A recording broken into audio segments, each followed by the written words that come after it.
कार्तिक मास महत्तम अध्याय 10। हरे कृष्ण, राधे राधे। पद्म पुराण के अनुसार कार्तिक माह धर्म, अर्थ, काम और मोक्ष देने वाला है।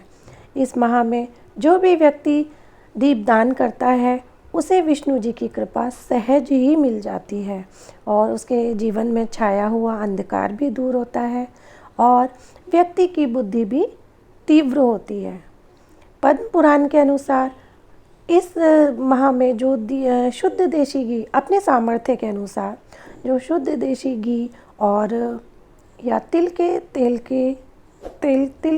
के दिए का दीपदान करते हैं, जलाते हैं इस माह में, तो उनको अश्वमेघ यज्ञ के बराबर पुण्य मिलता है। तो हम भी फ्रेंड्स, कोशिश यही रहती है कि कार्तिक मास जो है इतना पावन पर्व है, इसमें हम भी दीपदान करें, पूजा पाठ करें, जितना हो सके भगवान का नाम जाप करें। तो अब हम शुरू करते हैं आज का जो अध्याय है वो, और उससे पहले करते हैं हम श्री गणेश जी को याद। महादेव के लाल तुम सभी झुकाते शीश, हम निर्धन लाचार हैं, दो हमको आशीष। बोलो गणेश जी महाराज की जय।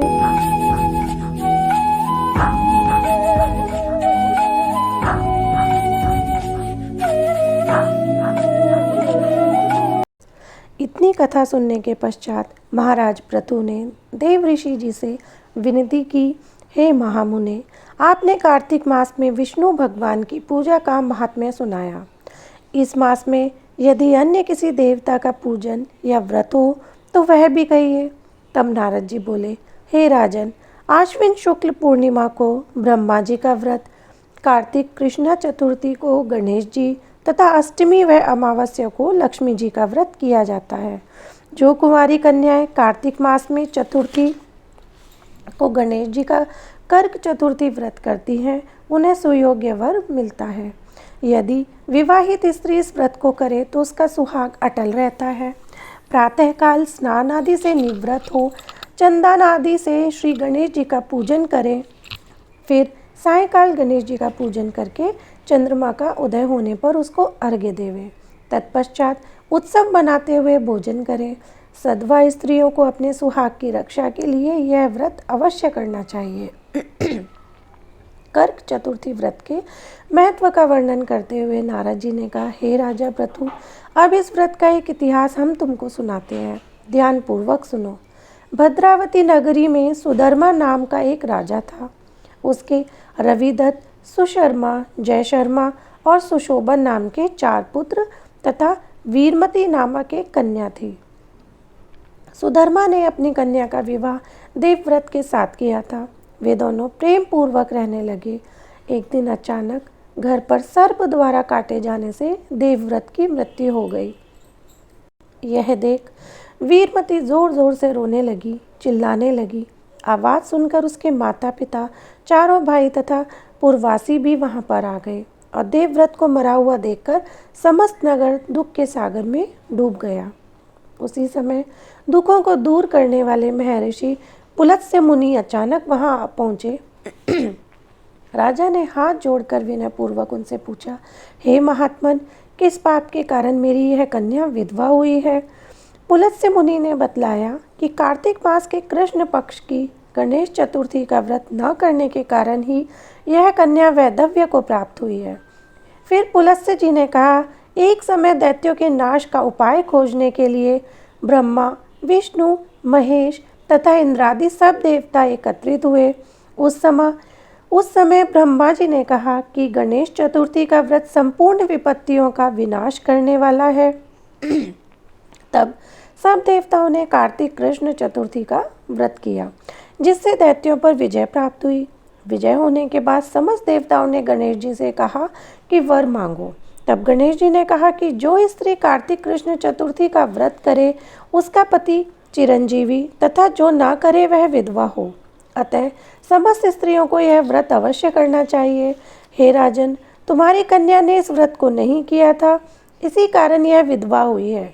यदि अब भी यह व्रत को करे तो उसका मृत पति जीवित हो सकता है। इतना कहकर पुलत्स्य मुनि चले गए। तब राजा ने अपने जमाता का शरीर तेल में सुरक्षित रखवा दिया। इसके बाद जब कार्तिक मास आया तो उसकी कन्या ने विधिवत व्रत करके उद्यापन में ब्राह्मणों को दान दक्षिणा देकर उन्हें संतुष्ट किया, जिसके प्रभाव से उसका मृतक पति पुनः जीवित हो गया। नारद जी कहते हैं, हे राजा पृथु, सौभाग्यवती स्त्रियों को अपने सुहाग की रक्षा तथा संतान प्राप्ति के लिए यह व्रत अवश्य करना चाहिए। इति 10वां अध्याय समाप्तम। कार्तिक मास महत्तम का अध्याय 10 समाप्त होता है और अब हम सुनेंगे कार्तिक की कथा। तो शुरू करती हूँ। एक सास थी, कार्तिक नहाने 12 कोस जाती और 12 कोस आती। बहू जो थी कठड़िया में पानी डालकर कहती, मन चंगा तो कटौती में गंगा। वहीं गंगा जी आ जाती और वह नहा लेती। एक दिन सासू की नथ बह गई। घर पर बहू नहाई तो उसके कटरे में आ गई। उसने निकाल कर रख ली। सास आई और उदास होकर बैठ गई। बहू बोली, उदास क्यों बैठी हो? सास बोली, मेरी नथ गंगा में बह गई। बहू बोली, मेरे हाथ में आ गई। सास बोली, कैसे? बहू बोली, तुम हो 12 कोस जाओ, 12 कोस आओ। मैं कटड़े में पानी डालकर कह देती हूँ कि मन चंगा तो कटौती में गंगा। गंगा जी यहीं पर आ जाती है। उसी में तुम्हारी नथ बह कर आई और मैंने ले ली। जैसी सास को आई किसी को ना आई हो, बहू ने आई सबने आई हो। कहते सुनते हुकारा भरते के। बोलो कार्तिक के ठाकुर जी की जय। एक बूढ़ा ब्राह्मण था। वह रोज पीपल को जल से सींचता था। पीपल में से रोज एक लड़की निकलती और कहती, पिताजी मैं आपके साथ जाऊंगी। यह सुनते सुनते बूढ़ा दिन व दिन कमज़ोर होने लगा। तो बुढ़िया ने पूछा कि क्या बात है? बूढ़ा बोला कि पीपल से एक लड़की निकलती है और कहती है कि वह भी मेरे साथ चलेगी। बुढ़िया बोली कि कल ले आना उस लड़की को। जहाँ 6 लड़कियाँ पहले से ही हमारे घर में हैं, वहाँ 7वीं लड़की और सही। अगले दिन बूढ़ा उस लड़की को घर ले आया। घर लाने के बाद बूढ़ा आटा मांगने गया तो उसे पहले दिनों की अपेक्षा आज ज़्यादा आटा मिला था। जब बुढ़िया वह आटा छानने लगी तो लड़की ने कहा कि लाओ माँ, मैं छान देती हूँ। जब वह आटा छानने बैठी तो परात भर गई। उसके बाद माँ खाना बनाने जाने लगी तो लड़की बोली कि आज रसोई मैं जाऊँगी। तो बुढ़िया बोली कि ना, तेरे हाथ जल जाएंगे। लेकिन लड़की नहीं मानी और वह रसोई में खाना बनाने गई तो उसने तरह तरह के 3600 व्यंजन बना डाले और आज सभी ने भर पेट खाना खाया। इससे पहले वह आधा पेट भूखा ही रहते थे। रात हुई तो बुढ़िया का भाई आया और कहने लगा कि दीदी मैं तो खाना खाऊंगा। बुढ़िया परेशान हो गई कि अब खाना कहाँ से लाएंगे। लड़की ने पूछा कि माँ क्या बात है? उसने कहा कि तेरा मामा आया है और रोटी खाएगा, लेकिन रोटी तो सबने खा ली है, अब उसके लिए कहाँ से लाऊंगी? लड़की बोली कि मैं बना दूंगी और वह रसोई में गई और मामा के लिए 3600 व्यंजन बना दिए। मामा ने भरपेट खाया और कहा भी कि ऐसा खाना इससे पहले उसने कभी नहीं खाया। बुढ़िया ने कहा कि भाई तेरी पावनी भांजी है, उसी ने बनाया है। शाम हुई तो लड़की बोली कि माँ चौका लगा के चौके का दिया जला देना, कोठे में मैं सोऊंगी। बुढ़िया बोली कि ना बेटी तू डर जाएगी। लेकिन वह बोली कि ना, मैं ना डरूंगी, मैं अंदर कोठे में ही सोऊंगी। वह कोठे में ही जाकर सो गई। आधी रात को लड़की उठी और चारों ओर आंख मारी तो धन ही धन हो गया। वह बाहर जाने लगी तो एक बूढ़ा ब्राह्मण सो रहा था। उसने देखा तो कहा कि बेटी तू कहाँ चली? लड़की बोली कि मैं तो दरिद्रता दूर करने आई थी, अगर तुम्हें दूर करवानी है तो करवा लो। उसने बूढ़े के घर में भी आंख से देखा तो चारों ओर धन ही धन हो गया। सुबह सवेरे सब उठे तो लड़की को ना पाकर उसे ढूंढने लगे कि पावनी बेटी कहाँ चली गई। बूढ़ा ब्राह्मण बोला कि वह तो लक्ष्मी माता थी जो तुम्हारे साथ मेरी दरिद्रता भी दूर कर गई। हे लक्ष्मी माता, जैसे आपने उनकी दरिद्रता दूर की वैसे ही सबकी करना। बोलो लक्ष्मी मैया की जय। तो फ्रेंड्स, यहाँ सुनी हमने कार्तिक माह में सुनी जाने वाली लक्ष्मी मैया की बहुत प्यारी सी कथा। तो फ्रेंड्स, अब ये मैं वीडियो करती हूँ यहीं पर समाप्त। उससे पहले हमेशा की तरह जाने से पहले एक विनती, एक अनुरोध कि अगर आपको मेरी वीडियो अच्छी लगती है तो प्लीज़ मेरी वीडियो को लाइक करो, अपने फ्रेंड्स एंड फैमिली के साथ शेयर करो। जो आज की यूथ जनरेशन है उसको हमारे धर्म, हमारा सनातन धर्म क्या है इसके बारे में पता हो। और जैसे जैसे वो देखो जानने की कोशिश करते हैं ना, तो एक बार बस हमें उनकी रुचि बढ़ानी है। फिर जैसे जैसे उनकी इंटरेस्ट बढ़ेगा ना, वो फिर इंटरेस्ट अपने आप बढ़ते बढ़ते फिर वो अपने धर्म को खुद जानने के लिए इतने जिज्ञासु हो जाएंगे कि हमें पता करना है ये क्यों हुआ था, ये क्या हुआ था, ऐसे करके।